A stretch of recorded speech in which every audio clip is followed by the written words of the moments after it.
salt hydrolysis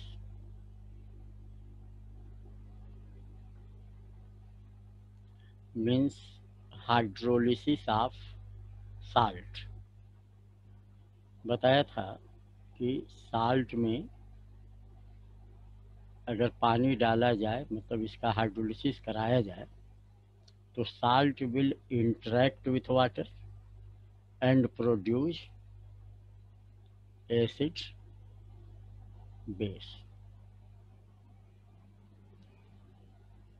Aqueous solution of salt may be acidic, alkaline, or neutral, that depend upon the acid obtained or base obtained on hydrolysis. As we know, acid are of two types: strong acid and weak acid. Base is also two types: strong base and weak base. Those acids which have more dissociation power are called as strong, less degree of ionization weak, and it will be the same for strong base and weak base. Example के तौर पे strong acid का बताया था HCl, H2SO4, HNO3। तीन आपको याद कर लेना चाहिए स्ट्रॉन्ग एसिड। वीक एसिड में बताया था एस्टिक एसिड याद करना चाहिए, carbonic acid and hydrogen cyanide या सायनिक एसिड। स्ट्रॉन्ग बेस में NaOH, KOH, कैल्शियम हाइड्रोक्साइड याद कर लो। वीक बेस में अमोनियम हाइड्रोक्साइड,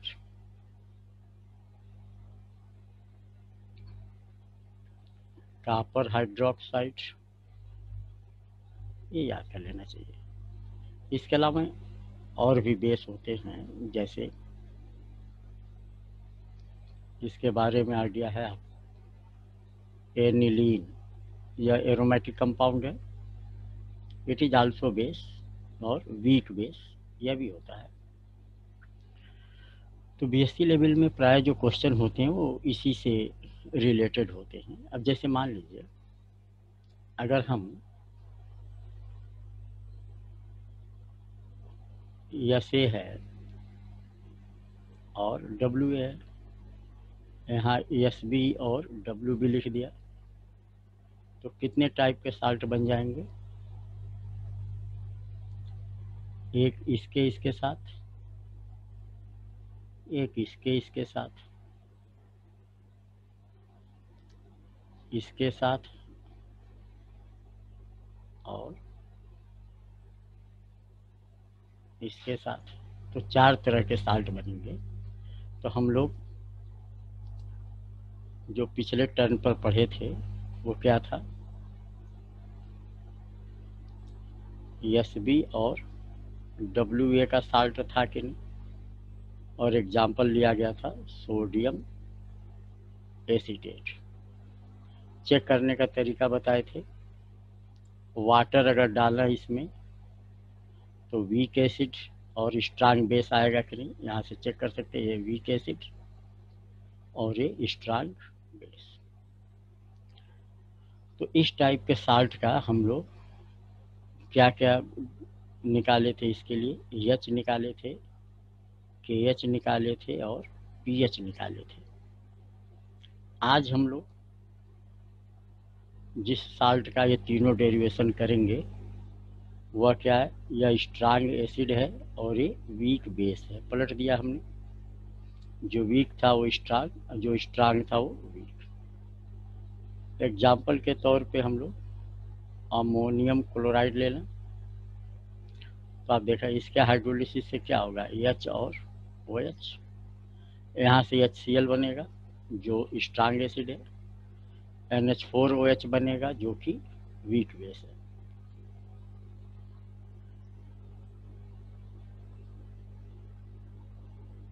तो रिवाइज आपको करा दिया पिछले लेक्चर को। अब आज का जो क्वेश्चन है वो है डेराइव एक्सप्रेशन, यहाँ पे n लगा देते हैं, एक्सप्रेशन फॉर H, KH और pH ऑफ किस टाइप के साल्ट का, जो बना होगा स्ट्रांग एसिड और वीक बेस। अब एग्जामिनेशन में क्या करना चाहिए, सभी छात्र को एक ही साल्ट नहीं लेना चाहिए, अलग अलग चेंज कर देना चाहिए। अब जैसे स्ट्रांग एसिड क्या आपने लिया, HCl लिया, वीक बेस आपने क्या ले लिया, NH4OH, तो इससे साल्ट कौन सा बनेगा, ये वाला बनेगा कि नहीं। तो कुछ स्टूडेंट्स को अमोनियम क्लोराइड ले लेना चाहिए। भाई ये भी हम जानते हैं नाइट्रिक एसिड, इसके साथ अगर इसको मिलावें तो दूसरा साल्ट अमोनियम नाइट्रेट हो सकता है कि नहीं। H2SO4 ले लें तो अमोनियम सल्फेट हो जाएगा। तो चलिए हम एग्जाम्पल सबसे सिंपल कौन सा लेते हैं, अमोनियम क्लोराइड। इस एग्जाम्पल को लेकर के हम लोग ये जो H है, degree of hydrolysis, hydrolysis constant और pH, इसके लिए हम लोग निकालेंगे, क्योंकि बीएससी में साल्ट का ही pH इम्पॉर्टेंट पॉइंट है। एसिड बेस का तो इंटरमीडिएट में भी हम लोग पढ़े रहते हैं, वो तो हमने रिवाइज करा दिया था। तो अब NH4Cl का यह करना है तो उसके लिए क्या क्या स्टेप लेते हैं। कुछ स्टूडेंट्स ने तो बहुत अच्छा इसका हमको भेजा भी था सॉल्व करके।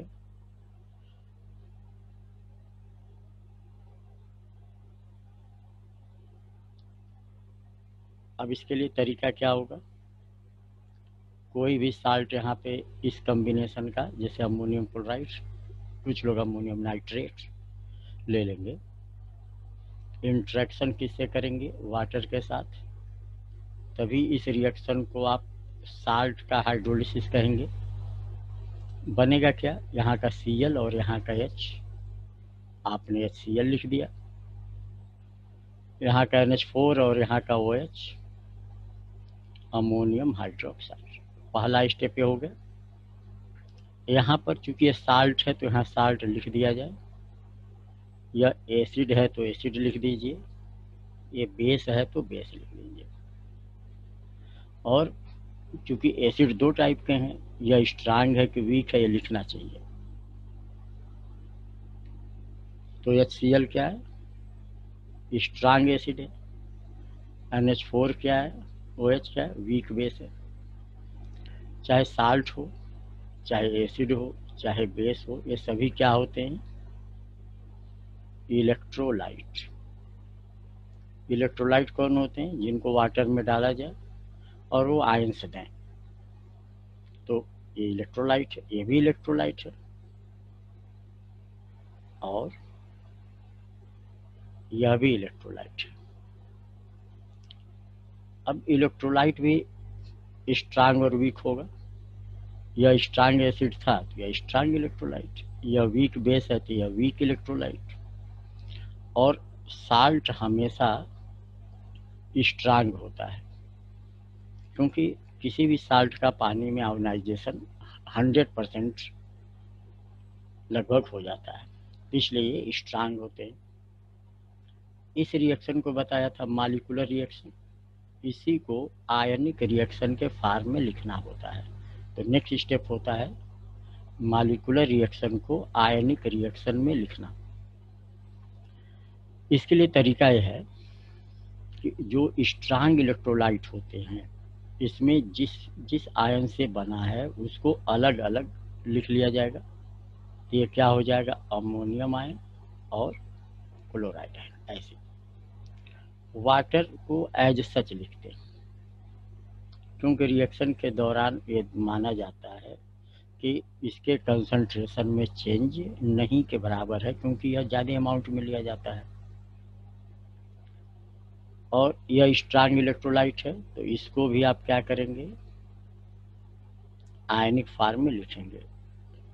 क्या ध्यान देना है, जो वीक इलेक्ट्रोलाइट होंगे उनका आयोनाइजेशन नहीं के बराबर माना जाता है, तो इसको आयनिक फॉर्म में नहीं लिख करके मॉलिक्यूलर फॉर्म में ही लिखेंगे। अब इस इक्वेशन में क्या करते हैं, जो आयंस इधर हों वो एक दूसरे से कैंसिल कर देते हैं। तो यहाँ से Cl और यहाँ से Cl कैंसिल। तो अगला जो स्टेप आया वही आया ammonium ion, water, H ion और NH4OH।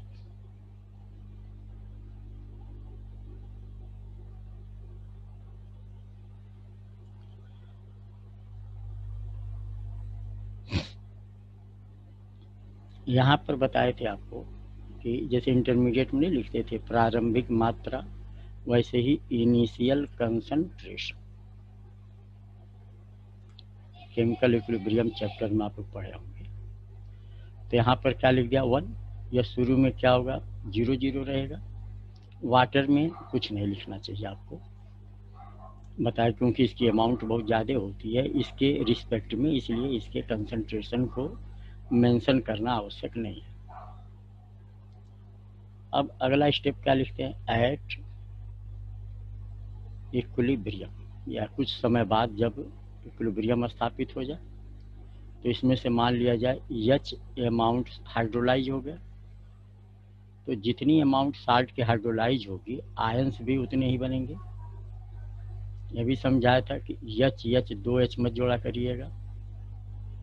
मान लीजिए इनिशियल कंसंट्रेशन C हो 5 मोल हो 10 मोल हो, C मान लिया, तो ऐसे ही सब में C इसमें क्या करेंगे मल्टीप्लाई कर देंगे। तो जहाँ C क्या है मोलर कंसंट्रेशन, इसको क्या कहेंगे मोलर कंसंट्रेशन ऑफ H है, molar concentration of ammonium hydroxide, molar concentration of ammonium chloride जो साल्ट था यहाँ से जो लिया था। अब इस पे लॉ ऑफ मास एक्शन लगा दें, तो बताया था K लिखेंगे और पढ़े हैं आप। एक्टिव मास ऑफ प्रोडक्ट क्या है, H आयन प्रोडक्ट है और NH4OH भी प्रोडक्ट है और अमोनियम आयन ये लिखेंगे आप। क्या नहीं लिखना है, वाटर नहीं लिखना है, और इसको हम लोग यहाँ पे H हाइड्रोलिसिस कांस्टेंट ये लिख देंगे। H क्या था डिग्री ऑफ हाइड्रोलिसिस,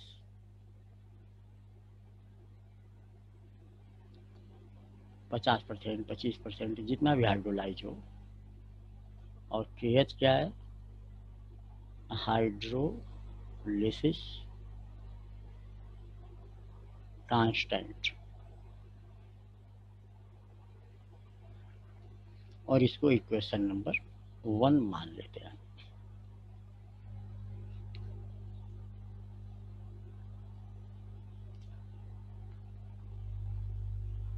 जो अगला स्टेप होता है उसमें क्या करते हैं,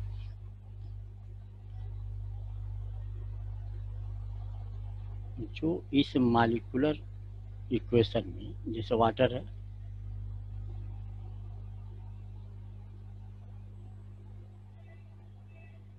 इसका हाइड्रोलिसिस नहीं किया था, NH4OH का हाइड्रोलिसिस नहीं किया था, इन दोनों को नीचे ले लेंगे, वाटर ले लिया, इसका आयोनाइजेशन लिख दिया,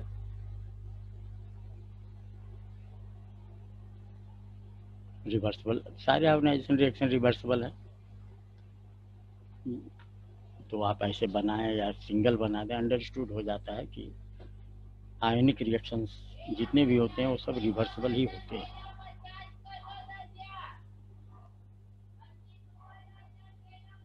और इसके लिए टर्म बताया था आपको,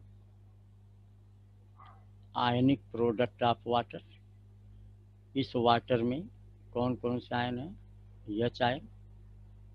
तो molar concentration of H ion, molar concentration of O H ion का प्रोडक्ट गुणनफल क्या कहलाता है? Ionic product of water. तो यह लिखना है आयनिक प्रोडक्ट ऑफ वाटर।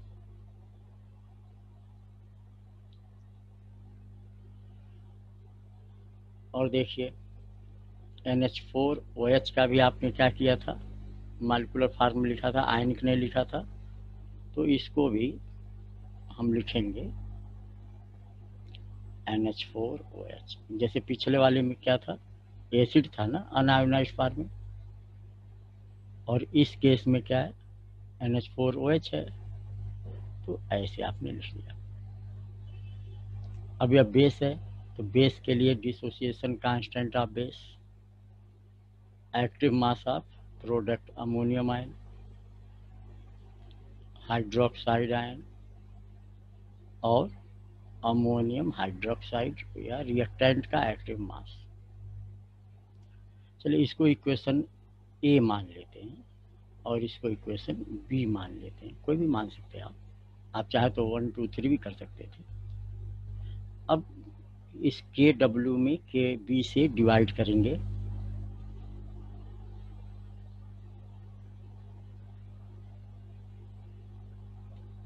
तो ऐसे कर दें, equation a divided by equation B.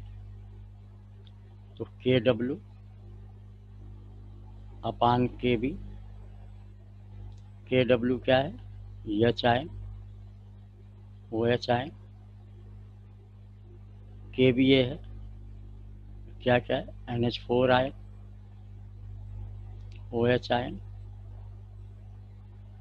Upon NH4OH। अगर यहाँ पर अपान NH4OH लिखेंगे तो ऊपर आ जाएगा, तो हम लोग यहाँ लिख सकते हैं इसको NH4OH। समझ गए होंगे। यह जो NH4OH था यह अपान यहाँ होना चाहिए, तो जब इसमें इसको डिवाइड करेंगे तो NH4OH ऊपर। क्या चीज़ कैंसिल? ये आया।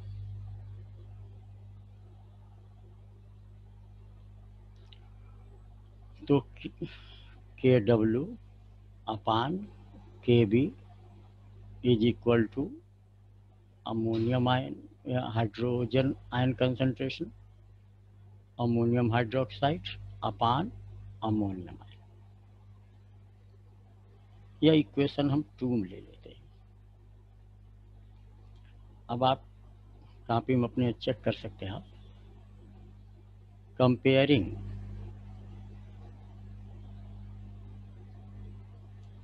Equation 1 and 2।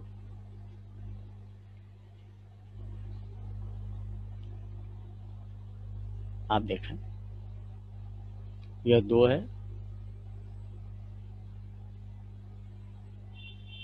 1 है। अगर 1 और 2 को कंपेयर करेंगे तो आप पाएंगे कि लेफ्ट साइड क्या है? इक्वल है। तो हम लोग लिख सकते हैं के एच इक्वल टू के डब्ल्यू अपान के बी। पिछले वाले में क्या आया था? के डब्ल्यू अपान के ए आया था।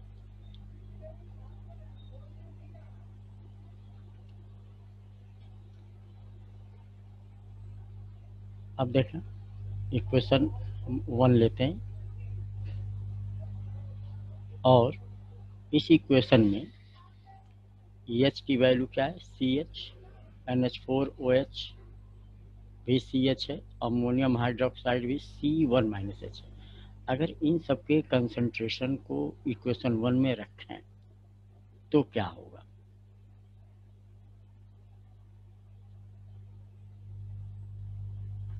तो फ्रॉम इक्वेशन 1 क्या था? के एच क्या था? अमोनियम आयन था। अमोनियम हाइड्रोक्साइड था और अपान अमोनियम आयन था। तो एच आयन के का कंसंट्रेशन कितना CH, अमोनियम हाइड्रोक्साइड का भी CH और अमोनियम का है C1-H। तो C से C कैंसिल, ये हो जाएगा CH² 1-H।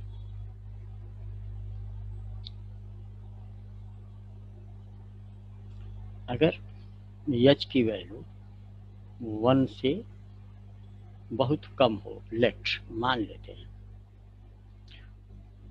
तो अगर H की वैल्यू 0.01 है तो 1 में से 0.01 माइनस भी करेंगे तो कोई खास फर्क नहीं पड़ेगा, तो 1 लिख सकते हैं आप। तो KH इक्वल टू क्या हो जाएगा, CH² अपान 1 माइनस, या जो H से बहुत कम था तो अपान 1 लिखने से कोई फर्क पड़ेगा नहीं। तो H² क्या हो जाएगा, KH अपान C, या H क्या हो जाएगा, KH अपान C। तो एक इक्वेशन आपका ये आ गया, इसको इक्वेशन हम मान लेते हैं, C मान लेते हैं। अब ये KH की वैल्यू आप यहाँ से जो इक्वेशन ये था, इसको हम ले लेते हैं, इक्वेशन 3 तो ऊपर नहीं था ना, नहीं था,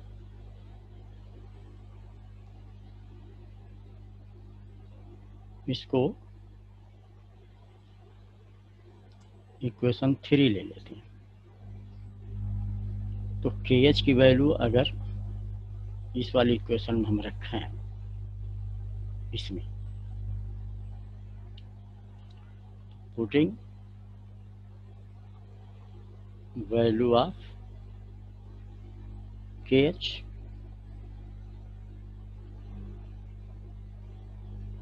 फ्रॉम इक्वेशन 3,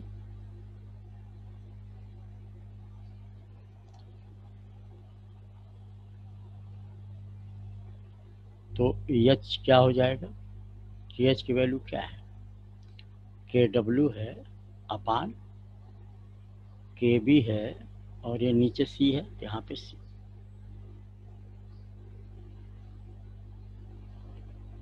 ये मान लेते हैं D हो गया, इक्वेशन D।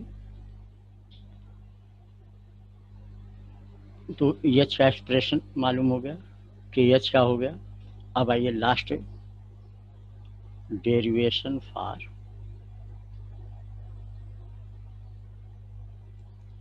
पीएच को कैसे निकालेंगे ये देखिए। तो पीएच हम लोग जानते हैं कि इसका किससे संबंध होता है, सीधे हाइड्रोजन आयन के कंसंट्रेशन से। तो हम लोग को क्या करना होता है कि इस पूरे ऊपर कहाँ पर यह आयन है वो खोजा जाए। तो आप देखें यह आयन आपका यहाँ है, ये देखिए मिला आपको, ये है। और यह आयन का कंसंट्रेशन क्या है, C/H है, बस इसी का यूज कर लेंगे।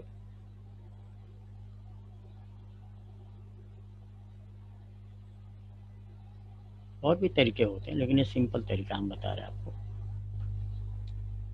तो वी हैव, हमारे पास क्या है, वी हैव फ्रॉम एब, क्या चीज आपने रखा है, H ion equal to C और H।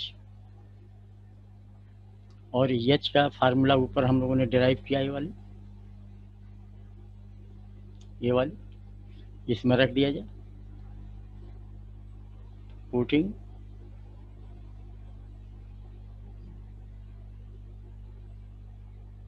Value of H from कहाँ से, इक्वेशन D। तो H आयन किसके इक्वल हो जाएगा, C रहेगा और H के जगह पर KW अपान के बी इंटू सी होगा कि नहीं।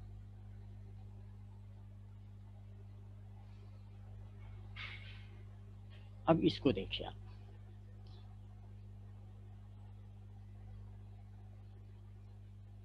तो एच आयन, अगर इस सी को इसके अंदर लिखना हो तो आप क्या लिखोगे, के W C square upon K B into सी लिखोगे कि नहीं। ये वाली जो सी है बाहर स्क्वायर रूट के, अगर अंदर रहेगा तो सी स्क्वायर हो जाएगा, क्योंकि इसी का स्क्वायर रूट सी आएगा। तो इस एक सी से इसका स्क्वायर कैंसिल, तो हमारे पास ये आया। इसको ऐसे लिख सकते हैं हम लोग, के डब्ल्यू इंटू सी अपान के बी पावर 1/2।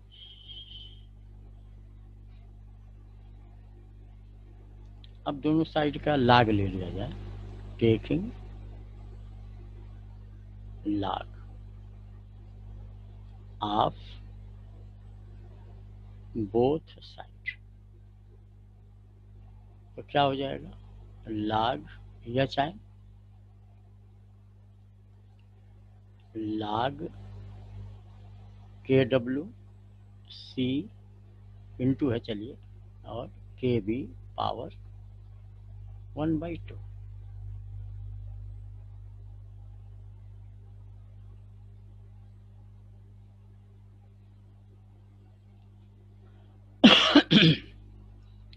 अब इसमें देखिए हम लोग कौन सा फार्मूला यूज करेंगे, ये वाला log m पावर n, यह किसके इक्वल होता है, n log m, ये होता है।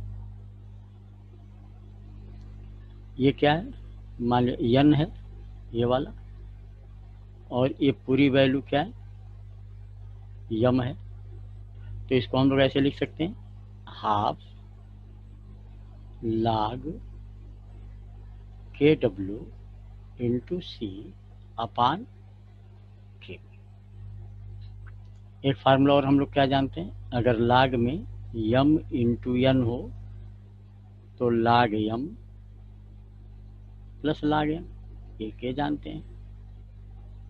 और एक ये जानते हैं log m बाई n अगर हो तो log m minus log n।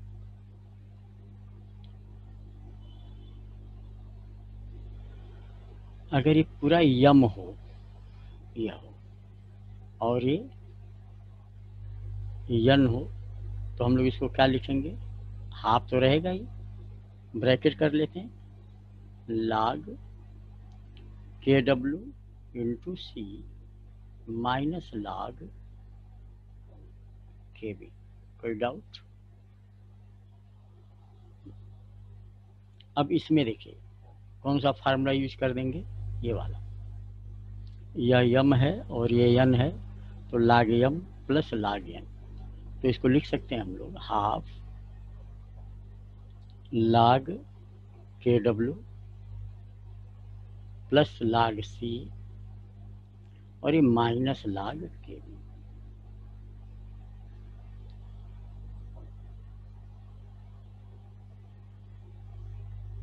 ऐसे पहुंच जाएंगे हम लोग।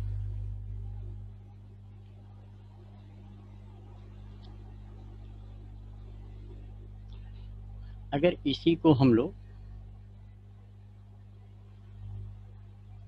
हाफ से सब में मल्टीप्लाई कर लें,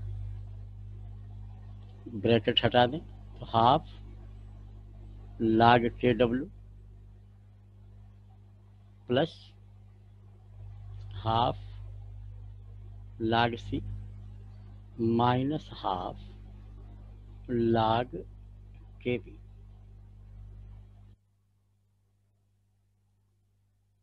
अब हम इसमें माइनस से मल्टीप्लाई करेंगे, क्यों करेंगे, माइनस से मल्टीप्लाई करेंगे तो ये माइनस log एच आयन आएगा जो पी एच के बराबर हो जाएगा कि, तो multiplying by minus,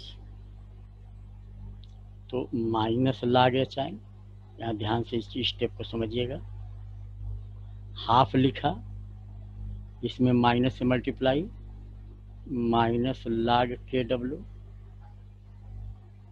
plus half लिखा, माइनस log C, यही लिखा, माइनस हाफ लिखा और माइनस log K। अक्सर स्टूडेंट से गलती इसी स्टेप पे होती है। माइनस से मल्टीप्लाई करना है तो यहाँ माइनस लिख देंगे, यहाँ माइनस, और इसको प्लस कर देंगे। ऐसा मत करिएगा क्योंकि अगले स्टेप में इसकी ज़रूरत पड़ती है। क्योंकि हम लोग पढ़े थे कि केमिस्ट्री में small p stand for minus log, तो इसी को माइनस लॉग की जगह क्या लिखते हैं, p, और h हो गया half PKW plus minus multiply कर दीजिए, हाफ log C, इसको ऐसे ही रहने दीजिए,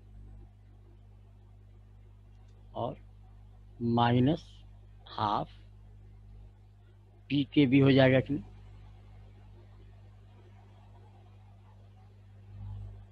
ये आपका एक फार्मूला आ गया।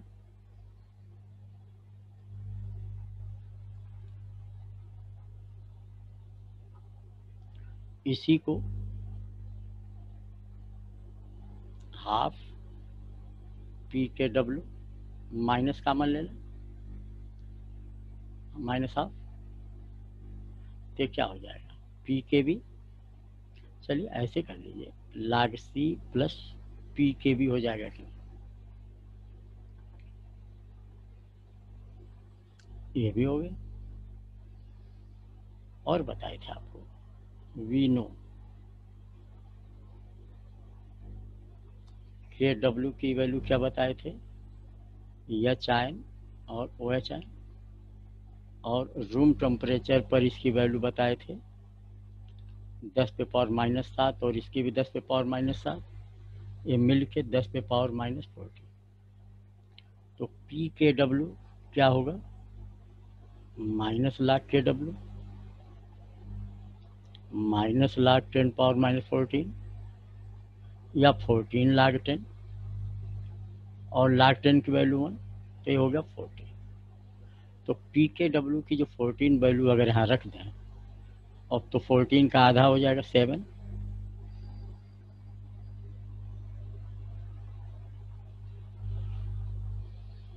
सो pH कितना हो गया 7 माइनस हाफ, चलिए PKB पहले लिखना, किसी को भी पहले लिख सकते हैं बाद में, और log C। तो अगर इस एक्सप्रेशन को देखें तो ये क्या बताता है, इसकी अगर कुछ न कुछ वैल्यू तो होगी ही होगी, जीरो तो होगा नहीं है, तो 7 में से इतनी वैल्यू को घटानी पड़ेगी, तो pH हमेशा क्या आएगा, 7 से कम आएगा कि नहीं। तो ऐसे साल्ट, कैसे साल्ट जो स्ट्रांग एसिड और वीक बेस के बने होंगे, उनकी pH हमेशा 7 से कम आएगी। कितनी आएगी, ये तो इस वैल्यू को रखने से पता चलेगा। ऐसे ही जो पिछले टर्म पे जो डेरिवेशन था, यह वीक एसिड था और ये स्ट्रांग बेस था, तो pH क्या हुआ था, 7 से ज़्यादा था, ये प्लस हो गया था ना साइन, तो 7 से ज़्यादा था। ऐसे भी अंदाज़ा लगा लेते हैं, जो इस कॉम्बिनेशन में स्ट्रांग होगा, जैसे इस कॉम्बिनेशन में एसिड स्ट्रांग है तो सॉल्यूशन एसिडिक, इसमें बेस स्ट्रांग है तो सॉल्यूशन एल्कलाइन या बेसिक, pH 7 से ज़्यादा, इसमें pH 7 से कम। तो जब न्यूमेरिकल आप सॉल्व कर रहे हैं और pH वैल्यू 7 से कम आ रहा हो अगर इस केस में, तो आप समझिए कि आप सही दिशा में जा रहे हैं, और अगर 7 से ज़्यादा आ रहा है इस केस में, तो कहीं ना कहीं आपने फॉल्ट किया है, चेक कर लेना चाहिए। अगर मान लीजिए दोनों ही क्या हो, वीक एसिड और वीक बेस हो, तो pH क्या होगा, 7 होगा, 7 से कम होगा, 7 से ज़्यादा होगा, क्या होगा, इसकी डिस्कशन हम लोग अगले एपिसोड में करेंगे। तो आपके लिए होमवर्क भी है, आप इसी बेसिस पे इस कॉम्बिनेशन का कोई एक साल्ट लीजिए और ये तीनों फार्मूला एच, के एच और पी एच को डिराइव करिए। अब जैसे वीक एसिड क्या ले लिया जाए, मान लीजिए एस्टिक एसिड ही ले लेते हैं, वीक एसिड। और वीक बेस कौन सा ले लें, NH4OH ले सकते हैं। इससे कौन सा साल्ट बनेगा, इसका H और इसका OH एक दूसरे से न्यूट्रलाइज, यह पार्ट इसमें जोड़ दीजिए। यह पार्ट क्या है, एसीटेट है कि नहीं, और ये क्या है, अमोनियम है, अमोनिया नहीं अमोनियम है, तो इसका नाम अमोनियम एसीटेट। तो you can take example ammonium acetate for weak acid and weak base. और एक और ट्राई करिएगा, SA और SB चौथा कॉम्बिनेशन, इसका पीएच क्या होगा।